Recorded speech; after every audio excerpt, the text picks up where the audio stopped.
Topic 5, coaching for motivation.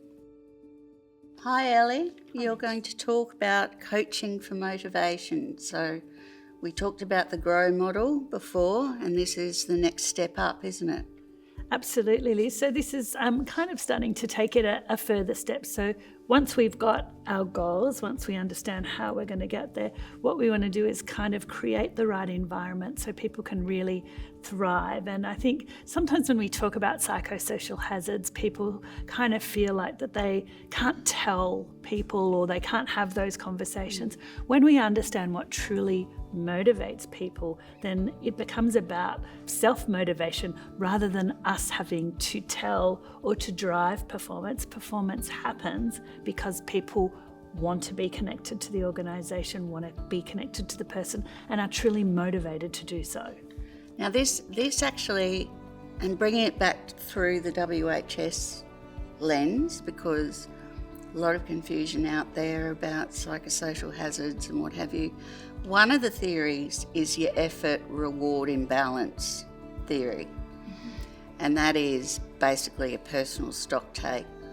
I'm putting all this effort into it, but I'm not getting much back in terms of rewards. And even though you talk about some people are motivated by bonuses, others are motivated by recognition and praise, this model digs a bit deeper, doesn't it? It goes beyond that and saying, well, bonuses and praise won't necessarily be sustainable in the long term. Could you elaborate a bit more about that? Absolutely. So what we're saying is there's certain hygiene factors that we need to accommodate. So that's about paying people the right amount, giving them a really safe environment to work in, giving them a reward and recognition. Those are things that should just be, part of everyday work. What Daniel Pink talks about is how we truly motivate people. So how do we take them to that kind of higher level, which is really about kind of connecting to those deeper needs. So once we've got those hygiene factors taken care of to truly motivate people, Daniel Pink talks about autonomy, mastery, and purpose. So I'm going to deep dive into those a little bit. So what we talk about is autonomy is the freedom to choose how the work is done.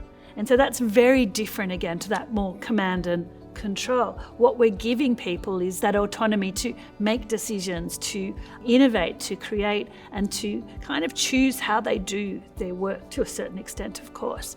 Mastery is really the opportunity to improve our skills. It's been proven through research that most people do want to improve skills. We want to get better at things. We want to try new things. We want to be challenged. And the last one is purpose, and that's connection to a bigger goal. People want to have a connection to purpose so that they know what they're doing actually matters. And we can connect to purpose on a number of different levels, and that can be through the work that we're doing, but that can also be through how the organisation puts back to the community, or perhaps what we do in our personal lives as well.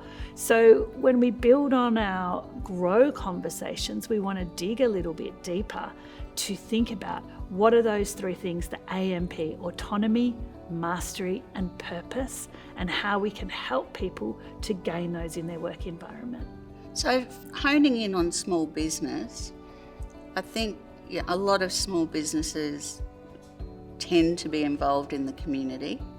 So you've got the purpose there, the mastery, you've got the skills and the upskilling, and that's a bit of a no-brainer as well.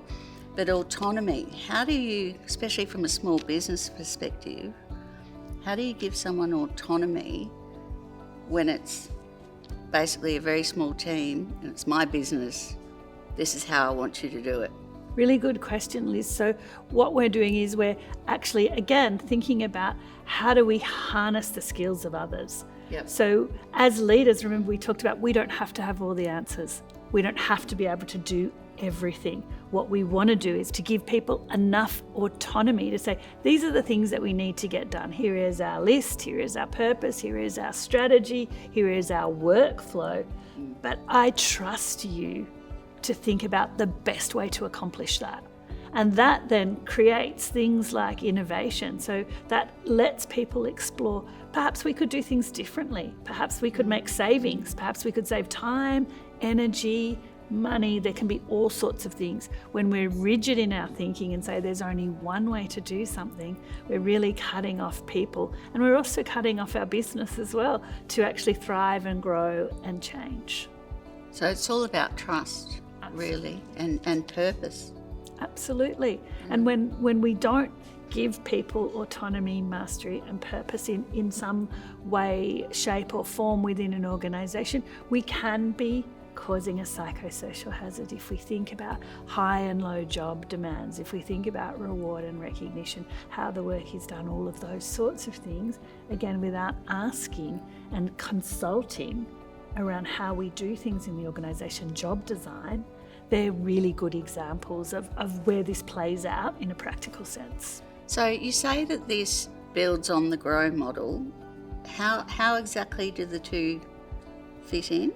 Absolutely. So when we're thinking about people's goals, what we want to do is ask them, what are the things that you like to do? What are the things that motivate you? What are the things that drive you? What could you do that could connect you to purpose? So again, we're digging a little bit deeper in our conversations with people to get just beyond those hygiene factors of pay, of conditions. We're trying to kind of go a little bit deeper to what's truly inside and what creates that internal motivation. Right. So what would you say would be the key takeaways from today's topic? So some of the key takeaways is that we really want to kind of give people the choice to think about how they do their work. And this is, again, we're avoiding micromanaging. So again, we want to give people choice. We want to give them that power to be able to choose how they do their work. We don't need to micromanage them.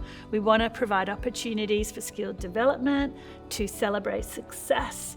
Really, really important. Again, creates a huge sense of motivation for people. And we want to connect daily tasks to a bigger picture, again, for purpose and for resilience as well. People like to feel what they do matters. And for our viewers out there, once again, you're providing a handy reference point. What's that for today's session? So we're giving you, again, a really good overview of Daniel Pink's model.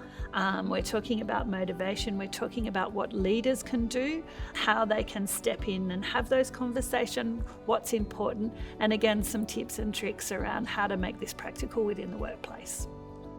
Sounds good. Thanks, Ellie. Thanks, Liz.